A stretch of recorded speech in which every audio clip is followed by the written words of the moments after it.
2 weeks ago, roughly, when T. Hampton and Joran from Creative Loafing asked me to be a part of the Homemade Music Symposium this year as it relates to hip-hop and hip-hop music production. I was talking to them about the scene here in Tampa, the Bay Area. And I was talking about, there being different factions and sometimes even a polarization. And I had mentioned that, you have your jug music Tampa kids, and then you have, your mainstream kids, and you have your backpackers. And that term hit T. Hampton a little funny, so I really think he knew quite what it meant, which kind of spawned the title of this this panel. But I think it's an important point, and I think it's something that is at the core of why we're sitting here and why there is a Homemade Music Symposium. In the hip-hop world, you're talking about backpackers and what that means and came from. Everyone has their opinion to it, but how I see it as that term refers to a style of music from a certain time period, and also a little bit of having to do with fashion. From the time period, I would argue from about 91 to about 96, it was quite fashionable to have your nice backpack on you wherever you went. And during that time, there were certain artists that were popular, and they had a certain formula. And from that, you have the term backpack, which usually relates to underground and or indie music. But how that relates to this and understanding the polarization that has happened or can happen is pretty much, if I was to put it into an example, would be beer snobs. You have people who are very, very picky about their beer and only want to drink double IPAs and these strong stouts that have like 18% alcohol content in it. And then you have people who are kind of just like, I'll drink the microbreweries and the Miller Lights, I really don't care if it's all beer. Well, it's the same thing in the hip hop world. You have people who, are kind of hip hop snobs and say, where it has to be this element, and that's fine. It has to be these elements, and that's real hip hop. But that's the polarization that I speak about. It's all kind of hip hop, but some people are connoisseurs of the general sample or very specific. My name is Durium Deacon on the streets. That's my stage and DJ name. I am a member of tampa+hip.com. I'm the co-runner of that with my partner DJ Sandman, member of Thanks Management. I co-manage an artist by the name of Dynasty. I've been a long-time promoter and DJ here in the Bay Area, and I welcome all of you to the Homemade Music Symposium this year, and I welcome everybody to the producers panel.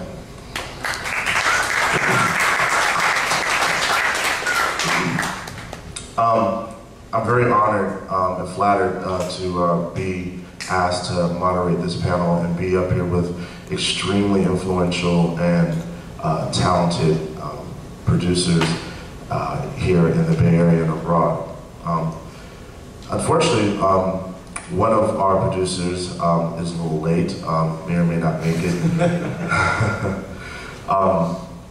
Strizzo, unfortunately, fortunately for him, had a big radio promotion in Jacksonville. It was kind of unplanned and went by longer than what he expected, and so he's on his way here, but might be a little late. The point of this panel, sorry. Backpackers, never late. I don't know about that. A lot of backpackers smoke a lot of weed, and people in general who smoke weed tend to be late.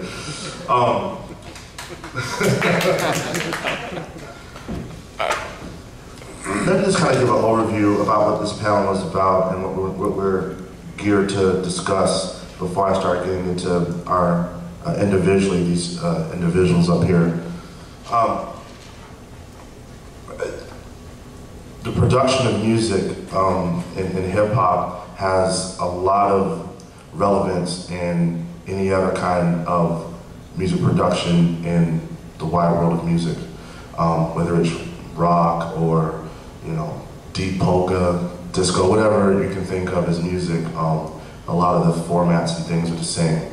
And we are here today to discuss the hip-hop faction of how music is produced, what inspires it, the production, and how artists and producers link here locally, and how they get their craft spread out, not just here in Tampa, but around the region and around the world. So I'm going to introduce all our panelists, and we are going to display some of their beats. They brought some of their original works. We're going to talk about them and discuss them, and we'll talk about some of the general topics, and then we'll open it up for Q&A. First, to my right, your left, I suppose, the very distinct gentleman with long red hair, a flaming red beard, and glasses. Is a longtime friend of mine, going on probably 10 years now. Lazy, he is the lead booking agent at the Orpheum, member of Red Tide, and also producer and DJ. Please put your hands together for Lazy.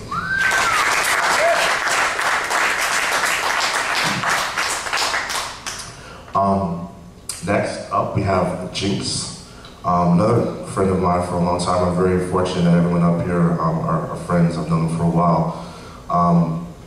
Jinx is, in my opinion, very underrated, very under the radar.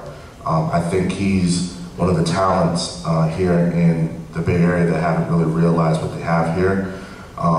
He is super talented as far as a lyricist and as a writer, and equally as talented as a producer. I think his stock is really on the rise. So, ladies and gentlemen, put your hands together for Jinx.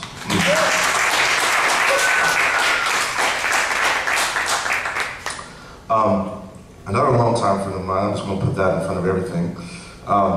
Mr. Rudy Root, him and I go back a long time also. Another person that has just really grinded here in this scene with his partner Keith Elite. And while I'm here, I want to give a shout out to Keith Elite, and I hope he's well, and he knows what I'm talking about when I say that. He has grinded, they have grinded, the Ruckus has grinded so hard since they've been here, and to see them get better and better every year, every time they come out with more music and new album, it's just, I'm really glad that he's here right now, and I can't wait for him to showcase his talent today. Ladies and gentlemen, please give it up for Rudy Root. So, what I'm going to do is get right into it. I want to have their original works displayed, and so you guys can hear it. I want them to get into why they did the beat, how they did it, what the inspiration was, and just kind of give insight to people in the room who might be very familiar with production, and to people who are just here to learn something new. I'm going to start with. Does it matter? Yeah, I'm going to start with Rudy. Can I start with Rudy? I want to hear Rudy's stuff. Check. You gotta hear switch. Yeah. Got it.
Wow. This is a classic example. I'm talking about people artists never staying stagnant and continue to get better at what they do. This is a testament to what I was saying about Ray Rude. This is knowing him and knowing his style of music that I've seen him or heard him do prior to this. This is, to me, a little different feel and approach. This can even be dubbed as electronic, almost drum and basses, almost. It's really fresh. Let us know what inspires you to do it, what the elements were in it, and yeah. Well, for me, I really never know what it's going to sound like when I sit down. I get inspiration from a lot of different things. Usually just flipping through records. I'll just find a sound that I know that I can work with, and chop it up, stretch it out, throw some effects on it, reverse it, pitch it up and down, and just really try to take the sample and make it my own. And it could come from anywhere.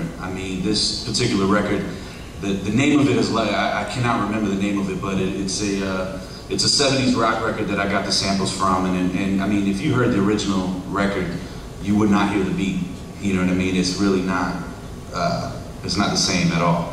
So I think that's one of my goals when I try to make a beat, is to try to make it so that I really take the sound and make it my own. So in this particular one, I guess I was just trying to be a little abstract, a little bit more left field than some of my normal stuff.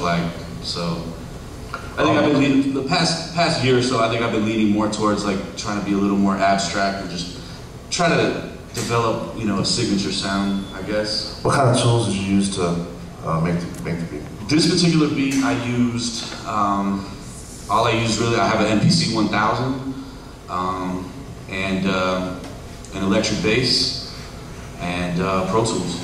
For some people who might not know what an MPC is. Well, actually, what did you run the bass to? I have a 002 rack. I just DI'd it straight in. Sounded fresh. Thanks. MPC is a sampler, correct? Correct. Okay. Just for people who might not know. So basically, your inspiration just comes through. You just hear a song. Yeah, I'll hear a record, and then it'll just spawn an idea, and until I put it in the machine and chop it up and start seeing what sounds I really have to work with, and I just start playing with them. I'll get stuck on one note, just one chop, and I'll just get stuck on it and just play with it and add different effects to it, and like I said, stretch it out. Just do anything I can to manipulate the sound until I get what you guys just heard. Cool. When you made that beat, did you make it within mind for someone specific to rock over that beat, or is it just you just made it because that's what came out of you at the time? Yeah, it's just what came out of me at the time. Very it's rare that I don't have the person in mind until I get to a certain point, and then I hear a certain thing, and I'll say, oh, Jinx will sound dope on this, or Breakdown will kill this song, or whatever. And but when I first sit down, I don't really have anybody specific in mind. Okay, ladies and gentlemen, put your hands together for Ray Rude. Next, I want to get into Jinx, man. I'm interested to hear I'm interested to see what everyone has, but go ahead, man. Now look what I have.